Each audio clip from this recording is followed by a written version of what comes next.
ईदगाह नमाज पढ़ने के लिए लोग जाते हैं मोटरसाइकिल पे, गाड़ी पे, जिसको गाड़ी है गाड़ी पे जाते हैं, कोई मोटरसाइकिल लेके जाता है। रिक्शा चलाने वाला का बड़ा फायदा होता है, पैसेंजर को ढोते रहता है।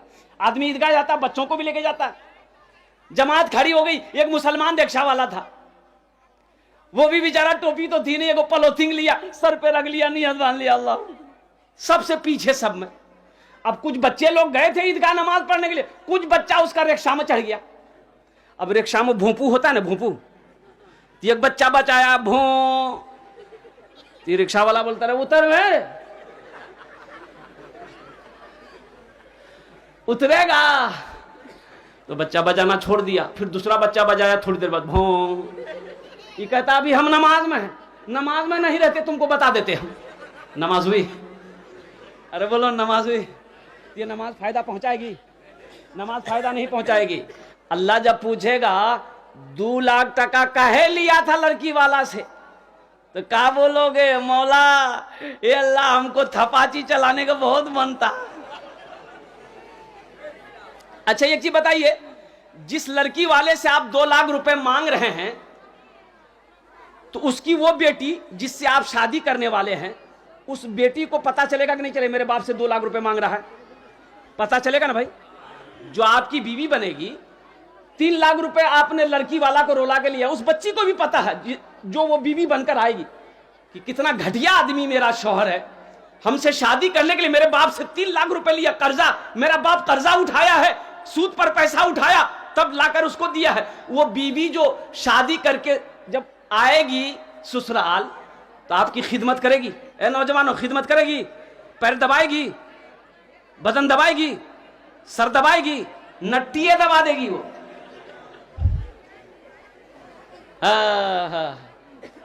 मांगो ना। मौलाना अशरफ अली थानवी रहमतुल्लाह अलैह फरमाते हैं, किसी ने पूछा कि हजरत मेरे बेटे की शादी है और लड़की वाले कुछ जहेज देना चाहते हैं, ले लूं? आपने फरमाया नहीं, हरगिज नहीं। कोई अगर अपनी मर्जी से जहेज दे भी ना लो, मना कर दो, मना कर दो, हमें जहेज नहीं चाहिए, हमें तो सिर्फ बहू चाहिए, हमें तो सिर्फ बीवी चाहिए। इंशाअल्लाह नबी के सुन्नत के मुताबिक निकाह करोगे तो जो बच्चा होगा वो नेक होगा, वो नेक होगा, वो नेक साले होगा, वो हाफिज कुरान होगा, वो आलिम दीन होगा, वो प्रोफेसर बनेगा, वो अच्छा इंसान बनेगा, वो तुम्हारा फर्मा बरदार होगा। और नबी के सुन्नत के खिलाफ निकाह करोगे तो बच्चा पैदा होगा लंगड़ा होगा, बच्चा पैदा होगा बहरा होगा, बच्चा पैदा होगा गूंगा पैदा होगा। इसलिए कि जिस नेक काम से पहले गुनाह का आगाज कर दिया गया हो, उसका अंजाम अच्छा नहीं हो सकता है। इसलिए नौजवानों, नबी के सुन्नत के मुताबिक निकाह करो। जहेज ना मांगना है, कोई दे दे, लड़की वाला दे भी तो मना कर दो, हमको नहीं चाहिए। हाँ अगर वो जबरदस्ती दे दे, रख लो। अब जबरदस्ती में क्या कीजिएगा? ए दुनिया वालों छोड़ दो,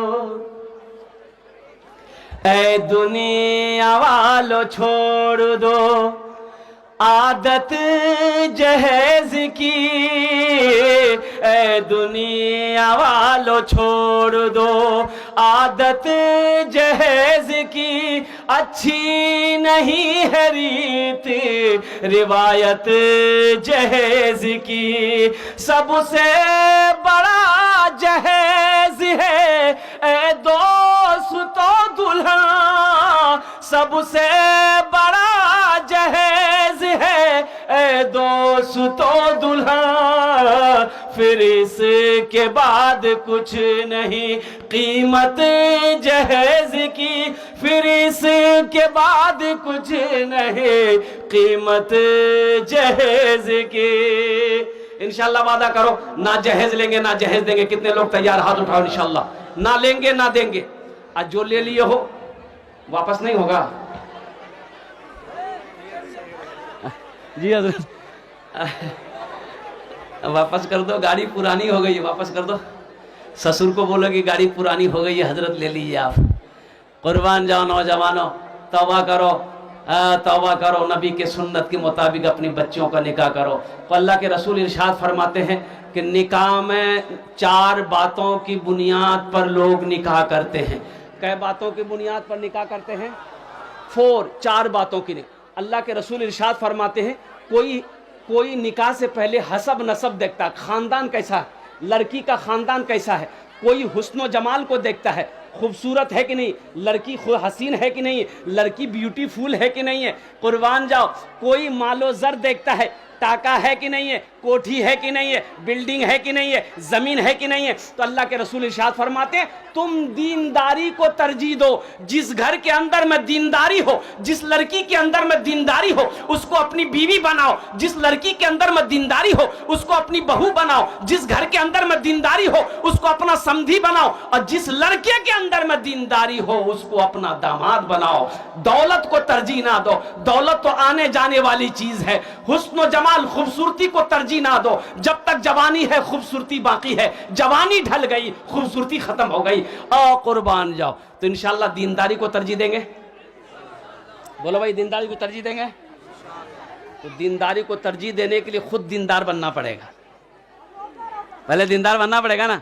एक आदमी हो गया रिश्तेदारी करने के लिए, पता चला कि उसके घर में लड़का अच्छा है, बहुत अच्छा रहेगा, जमींदार है। तो एक आदमी को साथ लिया, उसके घर पहुंचा, सलाम दुआ हुई, बिठाया, बोला कहाँ से आए? बोला मैं फला जगह से आया हूँ, फला बस्ती से आया हूँ। पता चला कि आपके पास एक लौता बेटा है, मेरी भी एक लौती बेटी है, दौलत की कमी नहीं है, आप जो मांगिएगा वो दे देंगे हम।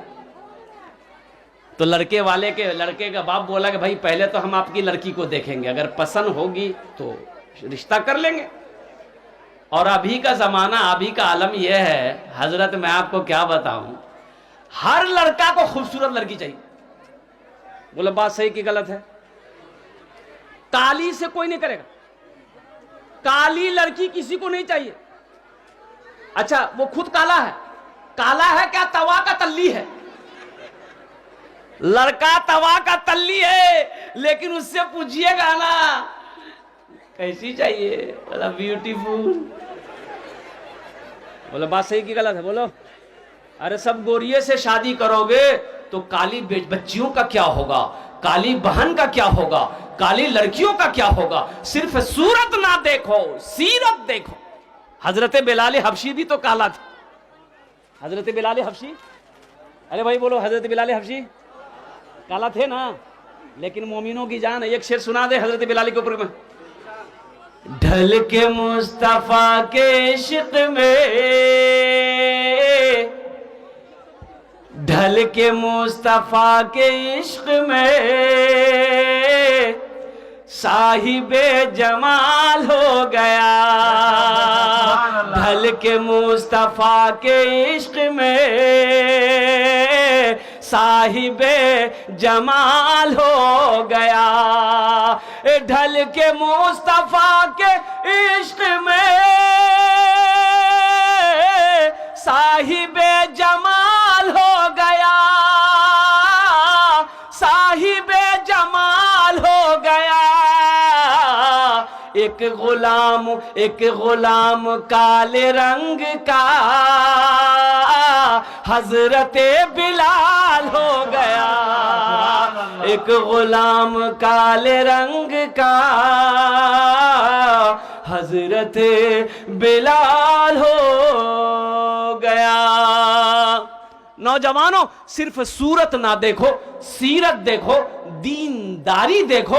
इंशाअल्लाह अगर तुमने दीनदारी को देखा, नबी के हुक्म के मुताबिक उस लड़की के अंदर में दीनदारी देखा, इंशाअल्लाह तुम निकाह करो, शादी कर लो, उस लड़की का कदम तेरे घर पड़ेगा, अल्लाह तेरे घर को जन्नत बना देगा।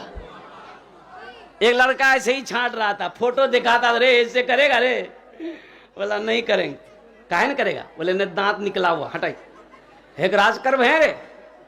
बोला नहीं करवा। बोला कने रे? बोले नाकटे रोज गया, हटा। एक राज करव है रे? बोला नहीं करवा। कहना बोला लड़की का रोज है। छांटते छांटते 40 साल की उम्र हो गई। इसका जीजाजी बोला अब तुम्हारी शादी नहीं होगी। बोला काहे नहीं होगी? बोला तुम्हारी उम्र 40 साल हो गई, अब कौन बेटी देगा? बोला जीजाजी जानन ना है वो नहीं। बोले जीजाजी आप जो आप देखिए, हम नहीं देखेंगे। अब आप जो देख लीजिएगा हम कर लेंगे। इसका जीजा बोला रुक बेटा तुमको ब्याह करवाते हैं। ये काली लड़की देखा, बात चलाया, बात चल गई, बात पक्की हो गई, बारात गई, निकाह करके ये लड़का बीवी को लाया। रात में रूम में गया, बीवी को देखा नहीं था, रात में कमरे में गया, बीवी घूंघट उठा के जो सलाम की वो लड़का वहीं बेहोश हो गया। तो उसकी बीवी समझी शायद इसको कोई बीमारी है क्या, बातों-चीत नहीं किया, पहले बेहोश हो गया।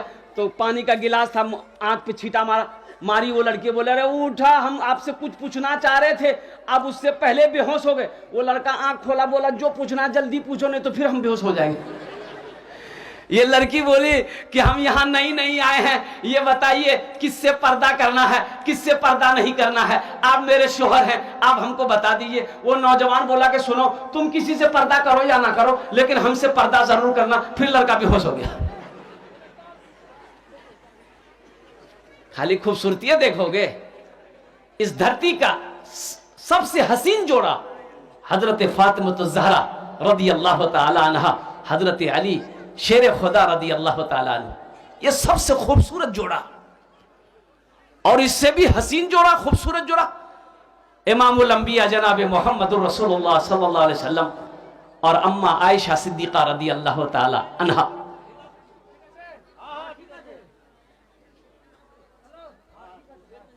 अपनी बेटी का फोटो दिखाया लड़के वाले को, ये देखिए ये मेरी बेटी है। लड़की खूबसूरत थी, लड़का वाला बोला कि नहीं लड़की अच्छी है, हमको पसंद है, मेरा बेटा को दिखा दो। बेटा संस्कृत पढ़कर आया था। क्या पढ़कर आया था बोलो भाई, बोलो भाई, संस्कृत पढ़कर आया था। तो लड़का देखा, बोला कि अब्बा हम कर लेंगे, लड़की अच्छी है। तो लड़की वाला खुश हुआ कि मेरी बेटी का सेलेक्ट हो गया, बाप भी राजी, बेटा भी राजी। तो वो बोला कि समधी जहेज में का लीजिएगा। तो समधी बोला कि हमको कुछ नहीं चाहिए, लड़का से पूछ लिए, लड़का संस्कृत पढ़ा हुआ है, एम है उम्मे है, पूछिए एम उम्मे जाने ना। तो लड़का को कुर्सी में बिठाया, लड़की वाला बोला कि बेटा क्या लेगा, टाइटन की घड़ी लेगा कि सोनाटा घड़ी लेगा बोलो। तो लड़का संस्कृत में बोला ना, बोला क्या बोल रहा भाई, ये तो ना भी बोल रहा हाँ भी बोल रहा। तो उसके साथ में जो था बोला फिर पूछिए ना, संस्कृत में बोल रहा। तो बेटा क्या लेगा, फ्रिज लेगा, फ्रिज। लड़का बोला ना, बोला भाई बात समझ में नहीं आ रही, ये कभी ना बोल रहा कभी हाँ बोल रहा। बोला फिर पूछिए। तो बेटा क्या लेगा, क्या लेगा, वॉशिंग मशीन लेगा, वॉशिंग मशीन। लड़का बोला ना। तो लड़की वाला को गुस्सा आया, बोला खुल के बोलो क्या लेगा, समझ में नहीं आ रही बात। तो लड़का बोला या मा। ए दुनिया वालों छोड़ दो आदत जहेज की, अच्छी नहीं है रीत रिवायत जहेज की, सबसे बड़ा जहेज है ए दोस्तों दुल्हा, फिर इसके बाद कुछ नहीं कीमत जहेज की। तो जहेज के बारे में पूछ रहा था मैं कि भाई जहेज इधर भी चलता है, इसलिए नौजवानों तौबा करो, जहेज मांग कर लेना हराम है। अल्लाह इस पैसे के बारे में सवाल करेगा, अल्लाह इस पैसे के बारे में पूछेगा। अल्लाह पूछेगा ओ मेरा बंदा कैसा 2 लाख 3 लाख रुपए लड़की वालों से लिया है, पहले इसका हिसाब दे दो, फिर हशर के मैदान से कदम उठाना। उस वक्त क्या जवाब दोगे? जलसा शुरू हो ही रहा था, एक नौजवान का नाम था इस्लाम, अभी अभी वो जलसा में वे किया था। क्या नाम था? हजरत तकरीर कर रहे थे, तकरीर के दरमियान में एक जुमला आ गया कि लोगों इस्लाम कितना पीछे है। वो सुन लिया, बोला अरे बाप हजरत हमारा नाम कैसे जान गए, इसका मतलब हजरत हमको पहचान रहे। पीछे में नहीं बैठा, आगे बीच में बैठा। हजरत फिर कुछ देर के बाद बोले कि लोगों इस्लाम कितना पीछे है, बीच से उठ के आगे माके बैठा। लास्ट में हजरत बोले कि लोगों इस्लाम कितना पीछे है, वो खड़ा हो गया, बोला कहां आपका मुंह में बैठेंगे,